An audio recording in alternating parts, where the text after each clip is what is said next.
Boa tarde, alunos. Tudo bem? Vamos dar prosseguimento, então, à nossa aula de cardiovascular, tá? Da disciplina de fisiologia. Então, a gente falou já do coração, né, da parte cardio desse sistema. Então, agora vamos tratar dos vasos, do sistema vascular sanguíneo, das artérias, dos capilares e das veias que compõem os nossos vasos sanguíneos do corpo, tá? Então, enquanto o coração vai ter essa função de bombear o sangue, fazer o sangue circular, esse sangue circula por dentro de um sistema fechado, que são os vasos sanguíneos. Então, não há escape de sangue para lugar nenhum, o sangue está sempre passando por dentro dos vasos, tá?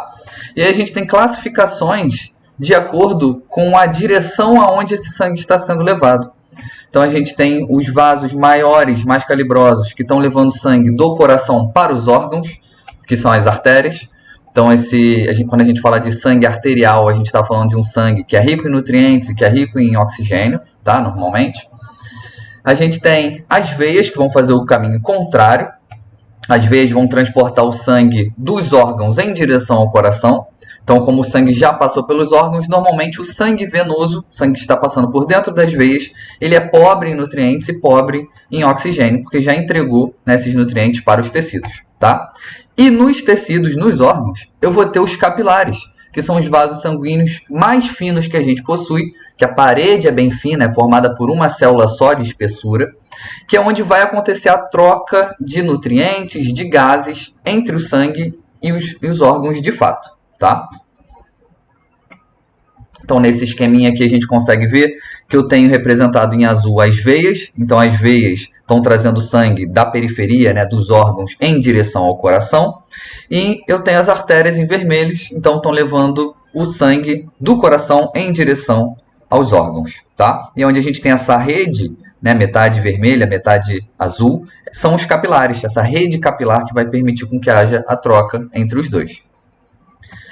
A gente tem essa classificação de acordo com a direção que o sangue está sendo levado, e a gente pode classificar os vasos sanguíneos também de acordo com o seu tamanho, com o seu calibre. Então a gente chama de macrocirculação os vasos que são mais calibrosos, os vasos que têm um diâmetro maior de abertura, né, que consegue passar mais sangue. O exemplo seria a artéria aorta, a maior artéria que a gente tem no nosso corpo, tá? A veia cava, que é uma das maiores veias que a gente possui no nosso corpo, né, representando essa macrocirculação, a circulação que é visível a olho nu, tá?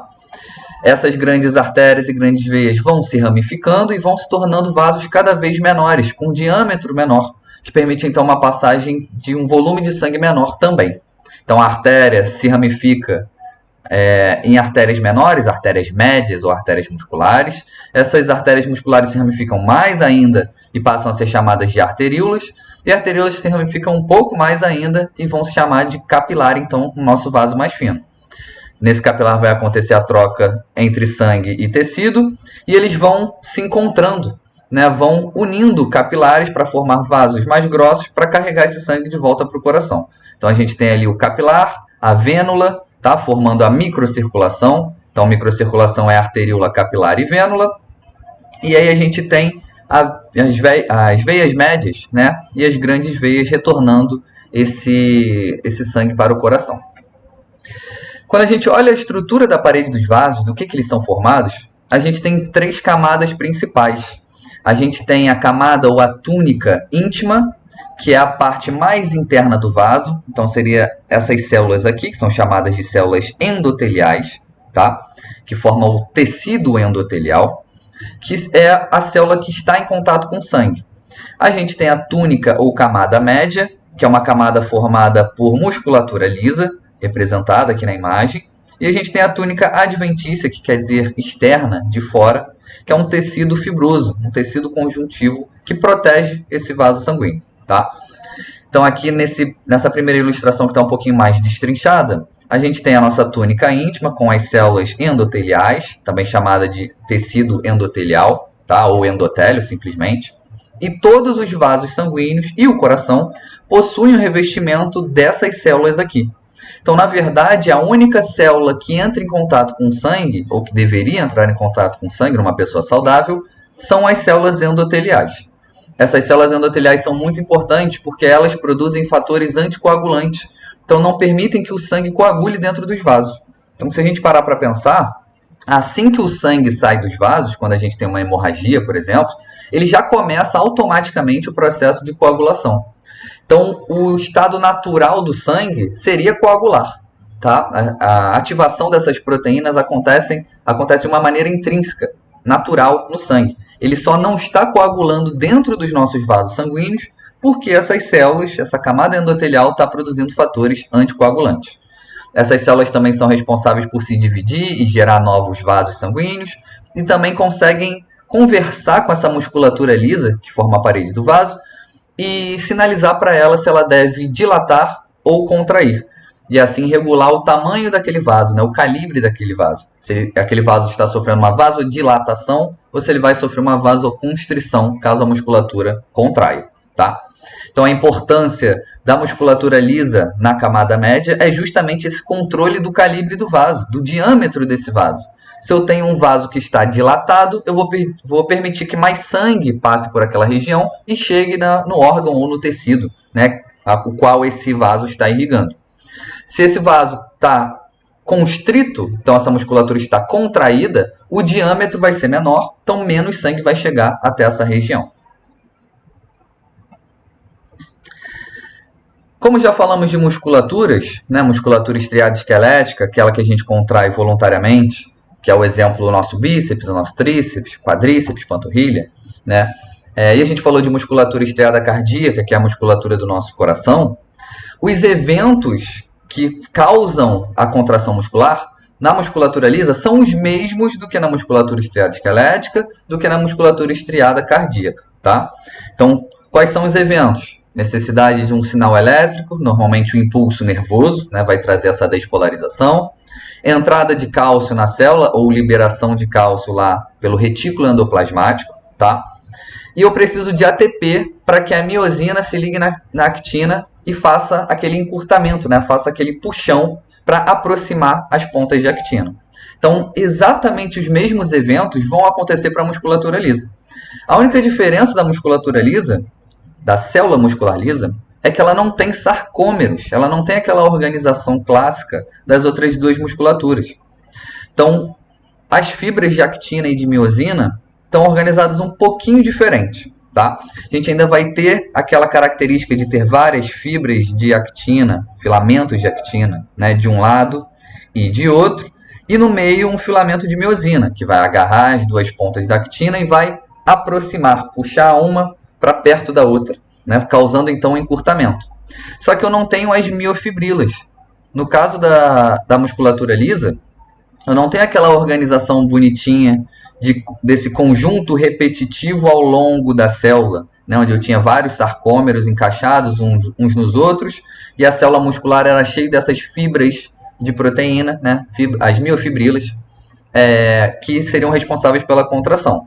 Eu tenho o mesmo esquema aqui na fibra muscular lisa, tá? Na célula muscular lisa, melhor dizendo, mas eu não tenho aquela conformação de sarcômero. Eu tenho só filamentos de actina e miosina e corpos densos, que é um conjunto proteico que delimita uma região de contração e a região de contração seguinte. E aí, quando essa célula muscular lisa contrai, diferente do músculo estriado esquelético, né, por exemplo, onde o músculo estriado esquelético, a célula é um cilindro, e quando ela contrai, ela aproxima esse cilindro, ela encurta, né? A musculatura lisa, quando ela contrai, na verdade, ela torce. A célula fica torcida, como está demonstrado aqui no desenho. Então, ela acaba encurtando, mas o movimento que ela sofre é um movimento de torção. Essa musculatura lisa está presente na parede dos vasos sanguíneos, dos grandes vasos sanguíneos, né, da nossa macrocirculação, tá? Está presente também na parede do tubo digestório, vai ser responsável por fazer aquele movimento de peristalse, que é a contração em ondas, que faz com que a comida seja passada ao longo dos intestinos. Está presente na parede da bexiga, permite uma certa dilatação dessa bexiga e contrai na hora da gente urinar. Está presente também nas nossas vias aéreas, nos brônquios, tá? Que vai dilatar e contrair, permitindo uma maior ou menor passagem de ar. Então, a musculatura lisa é a musculatura que a gente não controla quando essa contração vai acontecer, tá? Da mesma forma que as células musculares estriadas esqueléticas e cardíacas, elas também estão conectadas por junções comunicantes que vão deixar o cálcio, né, e vão deixar o sinal elétrico passar de uma célula para outra. Então, no músculo liso eu vou ter várias células interconectadas, né, como nesse exemplo aqui, eu tenho 2 células musculares lisas interconectadas, onde eu vou ter a passagem de sódio, que é a minha despolarização, que é o meu sinal elétrico, e de cálcio, que é o íon responsável por liberar a contração para acontecer, né, que vai permitir com que a miosina se ligue na actina, porque sem cálcio tem uma proteína ali no meio que não deixa elas se ligarem, tá? Nas outras musculaturas é a troponina, na musculatura lisa é a calmodulina, mas a função é basicamente a mesma. Então, voltando aqui para os vasos sanguíneos, a gente tem vasos sanguíneos de calibres diferentes, né? Artérias, arteríola, capilar, vênulas e veia. Esse quadro aqui é interessante porque ele diz para a gente o quanto que tem de cada tipo de tecido formando esse vaso. Então, se a gente olhar as grandes artérias, como é o caso da aorta, por exemplo, a gente tem um endotélio, tem bastante tecido elástico, tem muito músculo liso, então é um vaso bem forte que consegue contrair, né, com uma certa força, e um tecido fibroso externo protegendo, dando integridade a esse vaso. Ok. Se a gente for comparar com os outros vasos sanguíneos, perceba que na artéria eu tenho músculo liso, na arteríola eu tenho músculo liso, o capilar, que é o meu vaso mais fino, eu já não tenho músculo liso nem outros tecidos. Ele é formado somente pelo endotélio. Então a parede dele é muito, muito fina. As vênulas também não possuem musculatura lisa, só as grandes veias, as principais veias, que vão ter um pouco de musculatura lisa presente ali na sua parede, tá? Mas não no mesmo grau, né? Na mesma quantidade que as artérias. Então, nem todos os vasos sanguíneos vão ter essa musculatura lisa dando suporte, né? Sendo capaz de contrair e ajudando a impulsionar o sangue. Um outro fato que eu quero chamar a atenção aqui é a quantidade de tecido elástico. As artérias e as veias possuem tecido elástico, uma camada considerável, enquanto a microcirculação não. Por que é importante ter esse tecido elástico? Imagina que o coração, quando ele contrai, ele tem aquele volume de ejeção, né, que é a quantidade de sangue que ele está jogando para o vaso sanguíneo, em direção aos órgãos. Então, o sangue, quando sai do coração, ele vai passar para a aorta, que é a nossa maior artéria. Essa aorta vai ter que abrigar todo esse volume de sangue que o coração está ejetando. Então, se o coração, num bombeamento, né, numa sístole dos ventrículos, a parte mais forte do coração, as câmaras de baixo, quando ele contrai, ele ejeta 100 ml, então 100 ml vão parar nessa aorta e ela vai ter que abrigar esses 100 ml. Então, assim que o coração bombeia, essa aorta vai sofrer uma dilatação e aos poucos ela precisa retornar para o seu tamanho normal. Então, esse tecido elástico é responsável por fazer isso, por permitir que ela dilate e receba esse volume de sangue e consiga retornar para o seu diâmetro normal, fazendo com que o sangue corra em fluxo, né, dentro dos vasos sanguíneos. Porque se a gente dependesse só do bombeamento, se a gente parasse para pensar, o sangue ia andar, parar, andar, parar. A cada batida e contração do coração, o coração contrai, expulsa um pouco de sangue, o sangue anda. Mas aí ele relaxa para se encher de sangue de novo. Né? Então, enquanto ele está relaxado, o sangue pararia. Ele não para justamente porque a aorta abriga todo esse volume de sangue e aos poucos vai voltando à sua forma, aos poucos vai comprimindo esse sangue, empurrando para ele continuar ao longo dos vasos sanguíneos.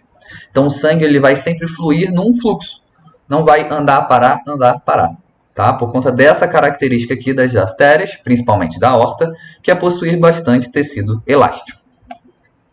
Agora, um detalhe que a gente tem que chamar a atenção aqui é o seguinte. As artérias elas estão conectadas ao coração, né? Estão próximas do coração. Então o sangue já passa por elas com bastante força, por conta da contração cardíaca. Esse sangue chega lá nos órgãos. Beleza. Esse sangue passa pelos órgãos, passa pelos capilares, depois ele tem que retornar ao coração. Então se a gente imaginar a ponta do nosso pé, o dedão do nosso pé, para o sangue chegar lá é fácil, porque a gravidade está ajudando, está empurrando para baixo, e as artérias têm muita musculatura, então elas conseguem contrair e empurrar esse sangue. Agora, para esse sangue lá da ponta do pé retornar para o coração, aí já fica mais difícil, porque vai ter que vencer a força da gravidade e principalmente porque As vênulas não têm tecido muscular liso e as veias têm pouco músculo liso. Então, elas não têm força suficiente para contrair a parede dos vasos e ir apertando esse sangue para cima, para que ele retorne para o coração. Então, nas veias, eu vou ter dois mecanismos que vão ajudar o sangue a retornar, que vão ajudar no que a gente chama de retorno venoso, que é a volta do sangue pelas veias em direção ao coração. O primeiro mecanismo é que, nas grandes veias, eu vou possuir válvulas. Então, válvulas iguais às que a gente viu no coração, né, que funcionam igual uma porta, que vão deixar o sangue passar somente numa direção. Então, quando eu tenho um impulso do sangue vindo aqui de baixo, essas válvulas vão se abrir, deixa o sangue passar. E aí, quando a gravidade ganha, né, quando eu perdi a força ali da contração do coração que fez esse sangue andar para cima, quando o coração está relaxando e a gravidade ganha dessa força, então está empurrando o sangue para baixo, essa porta, essa válvula se fecha e não deixa o sangue retornar lá para a ponta do pé.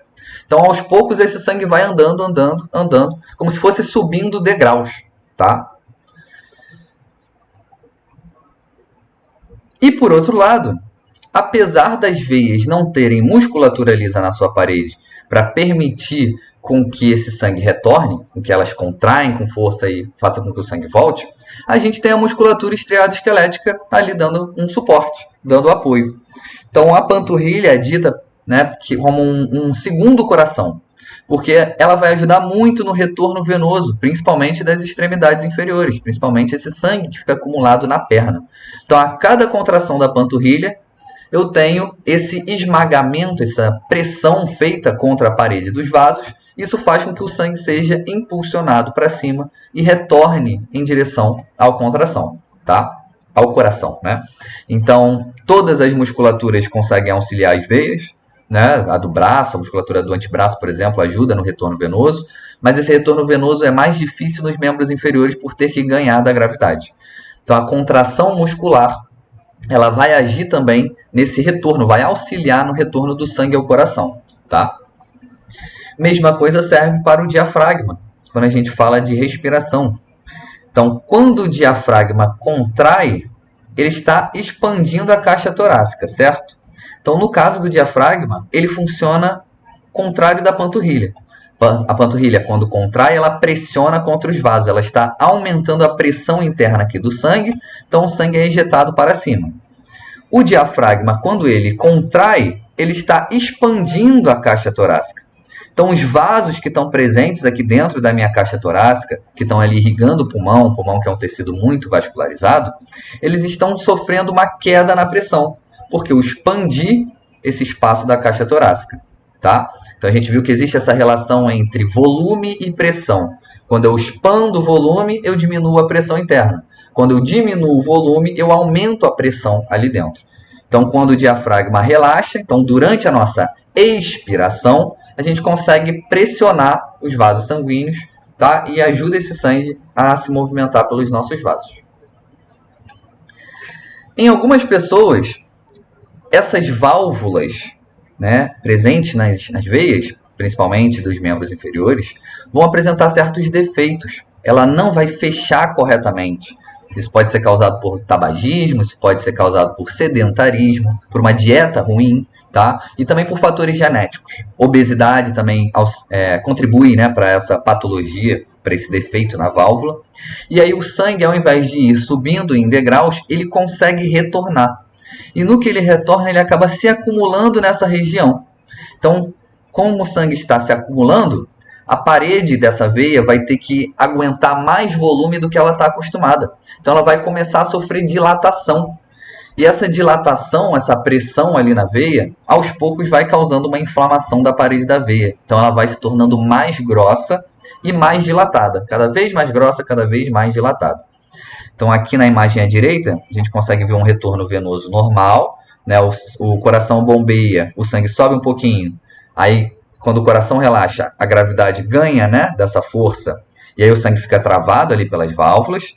E quando eu tenho a varize, que é o nome dado para essa doença das válvulas, esse problema de retorno do sangue ao coração, né, que aparece principalmente nos membros inferiores, o sangue consegue retornar e fica acumulando numa determinada região.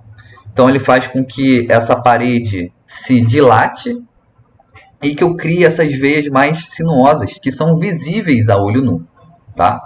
Então a varize, na verdade, ela é um problema cardiovascular, né? Vascular, melhor dizendo. O coração está bem. É um problema vascular da parede dos vasos e dessas válvulas aqui que não estão funcionando corretamente. Então existem alguns tipos de tratamento para as varizes.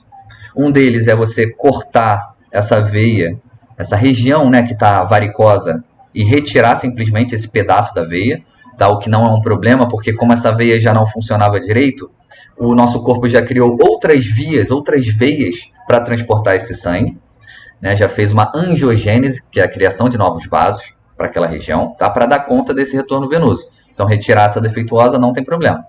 Um outro tipo de tratamento é preencher essa veia com uma espécie de cola, um polímero, tá? Que vai colar a parede da veia uma na outra, o sangue não vai mais conseguir passar por ali, então ele não vai mais se acumular. Então essa veia vai ficar invisível, né? A gente não vai ter mais o aspecto ali de varize.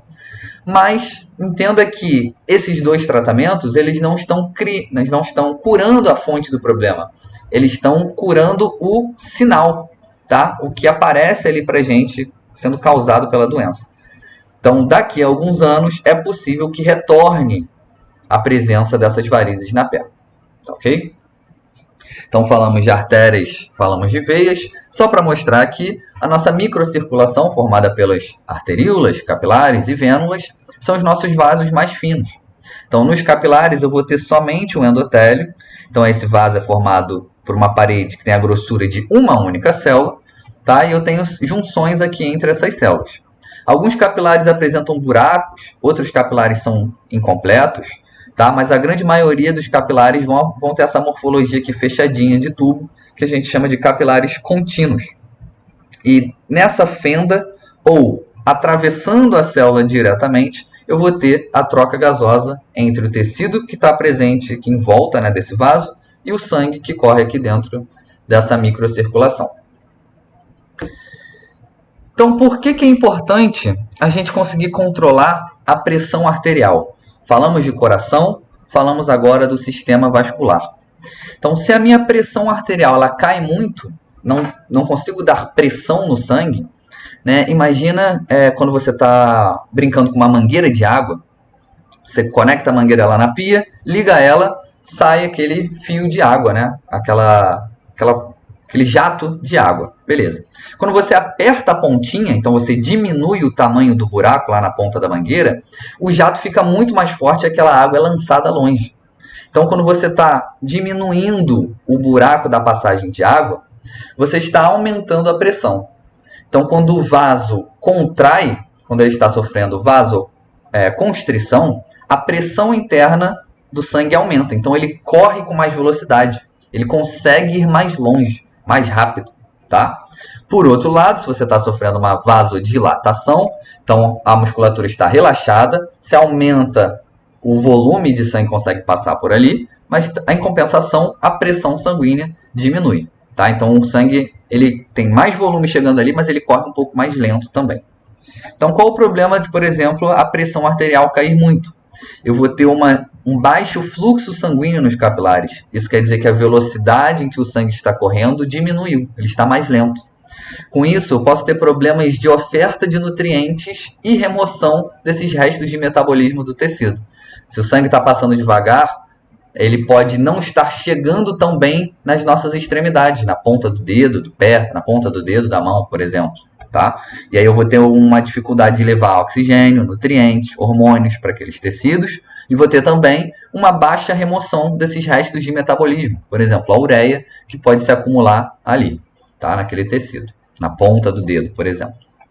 Por outro lado, a pressão arterial muito alta, que a gente chama de hipertensão arterial, também é um problema, porque vai exigir mais esforço do coração, né? Se o vaso está contraído, então eu estou apertando a pontinha ali da mangueira, o coração vai ter que trabalhar mais para empurrar todo o volume de sangue para passar por esse pequeno buraco, né, pelo vaso sanguíneo contraído. E isso vai exigir um esforço maior do coração. Esse esforço maior do coração pode fazer com que a parede do ventrículo hipertrofie, então gere um coração hipertrofiado. Pode causar alguns tipos de problema de rompimento de vaso sanguíneo.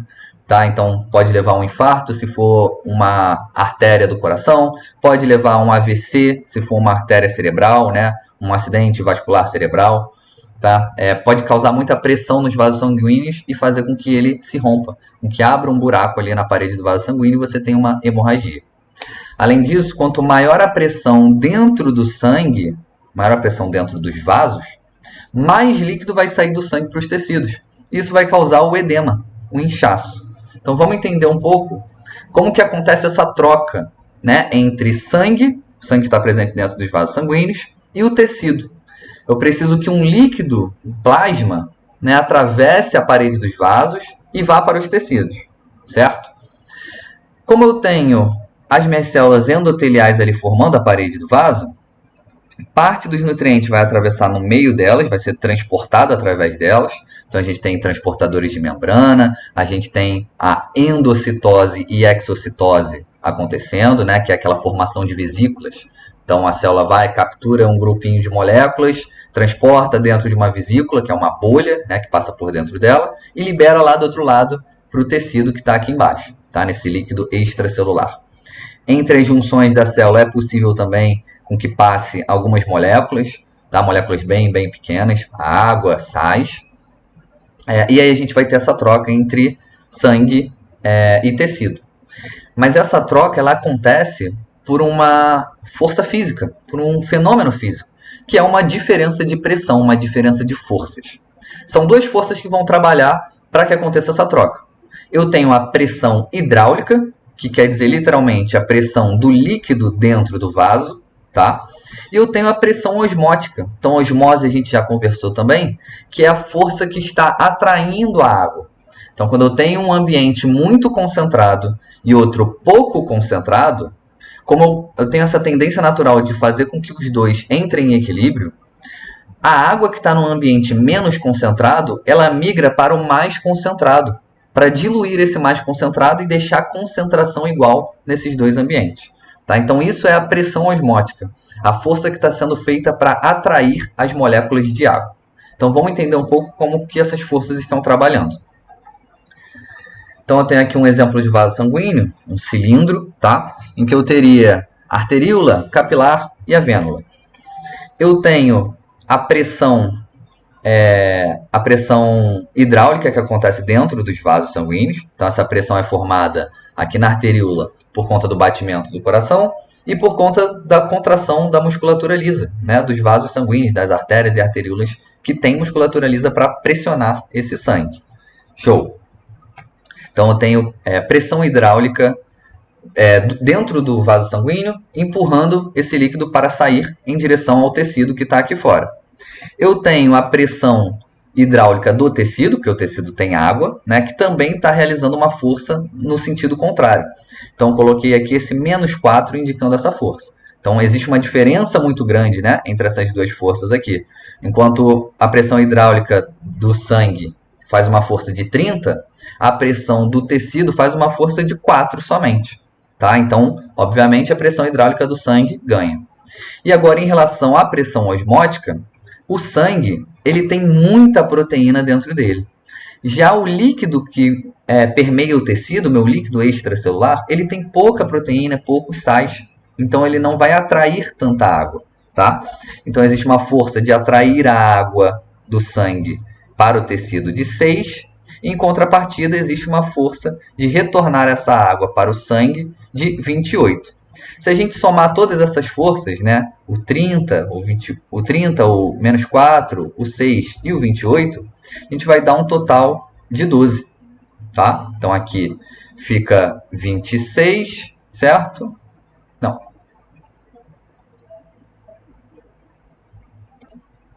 Opa, voltou. Então a gente tem aqui uma pressão hidráulica de 30, né, forçando esse líquido para fora, tá? Como os tecidos eles possuem um sistema linfático, que é aquele ralo, a pressão neles é negativa, então eles estão querendo atrair mais líquido. Tá? Então, a gente diz que a pressão é negativa, eles estão favorecendo com que esse líquido saia do sangue e venha para o tecido. Então, a gente tem 30 mais 4, 34, mais 6, 40, e a gente diminui desse 28, tá? Percebam que é a única seta que está apontando em direção ao vaso sanguíneo. A gente vai ter a resultante ali de 12.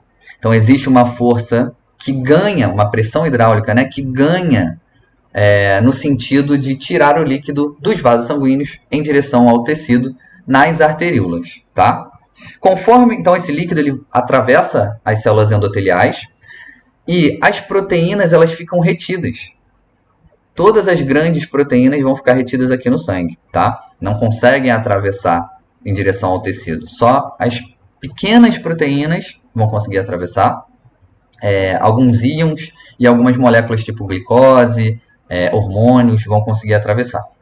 Conforme esse líquido vai vazando em direção ao tecido, essa pressão hidrostática vai diminuindo.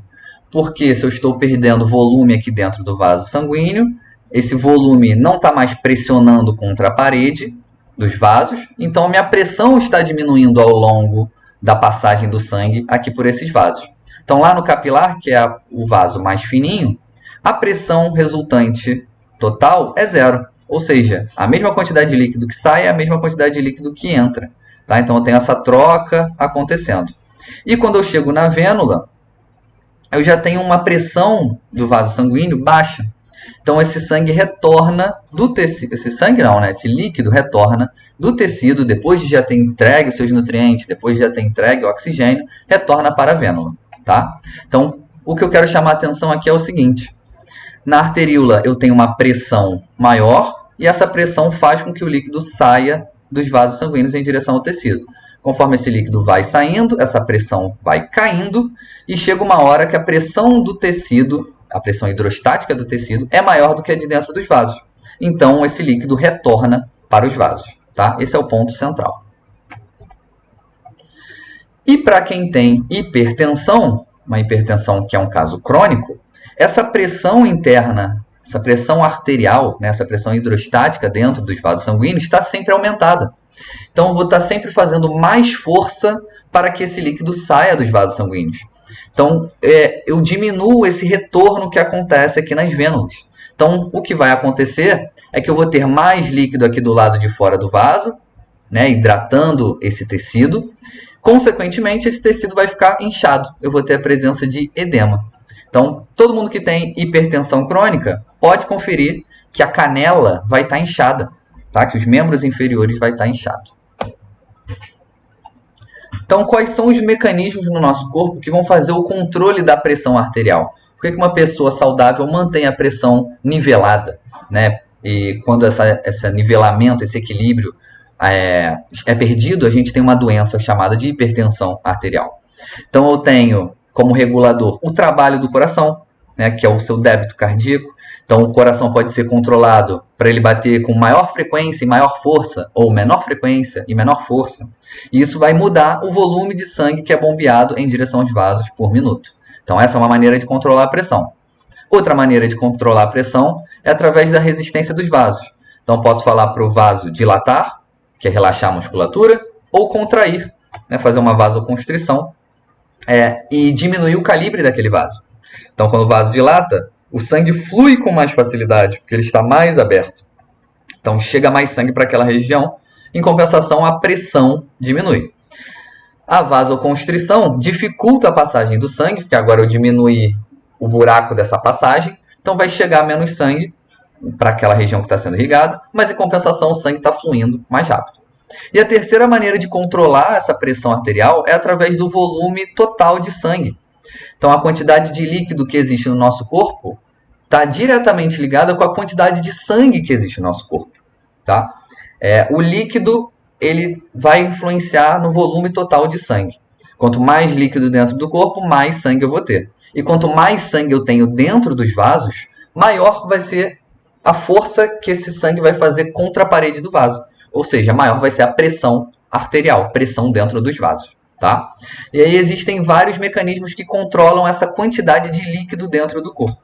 Eu tenho os rins que vão controlar a excreção, vão controlar como a nossa urina é produzida. A gente pode produzir ou excretar uma urina muito concentrada ou uma urina muito diluída.